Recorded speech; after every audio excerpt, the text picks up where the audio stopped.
बाटोतिर क्या 2-3वटा त देउरीहरू नै पुच्चे कहाँबाट आयो गाडी मासल्ला यताबाट आइज न लाइट इमर्जेन्सी लाइट दिएको देखाएनस् गाली गर्छ नि अनि त्यस्तो गर्थे खाना खाने बित्तिकै कोही केटाहरू बोलाउन आयो भने चाहिँ खाना लागेको बाद छोडेर हिँडिन्थे केही पाप लागेको मलाई यहाँ आएर चाहिँ अरू केही होइन खाना बनाउन 3.5 वर्ष भइसक्यो अझै मिठो एउटा कि मान्छेको जो गरे जस्तो हुन्छ है भन्दाखेरि रत्तिभर तरकारीको त छेउ पनि हुँदैन कि त्यो तरकारी बनायो भने त्यो चौटा एकतिर झोल एकतिर भएर बसिदिन्छ क्या के खानु त्यस्तो अब जबरजस्ती खानै पर्छ तर भात चाहिँ रुच्ने भए ठिकै छ अब 6 महिना अब 6 महिना ट्याक्कमा पाएँ अनि घरमा गएपछि त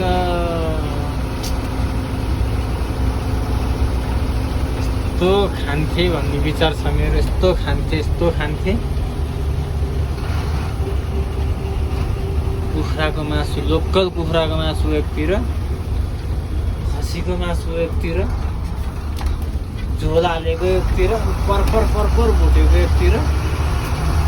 यस्तो दामी बनाएर खान्थेँ मैले खान्छु पनि नेपाल गएपछि मोमो थुक्पा अनि सुकुटी सब खाने सब अनि त्यो अरूभन्दा नि च्याउमा चाहिँ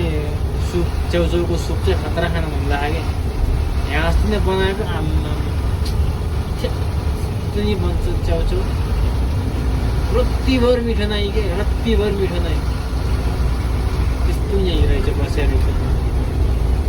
त्यसलाई दिन्छु म यो चाहिँ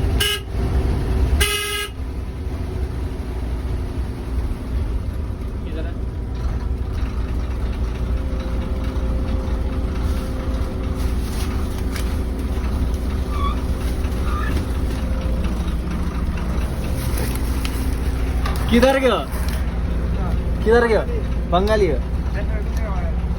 नहीं नेपाली हूँ मैं नेपाली हूँ नेपाली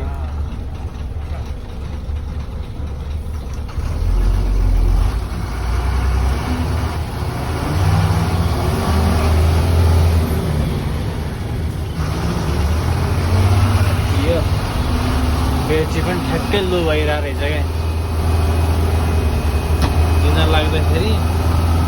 ब्याट्री पनि लो भनेर अगाडि आयो ठिकै छ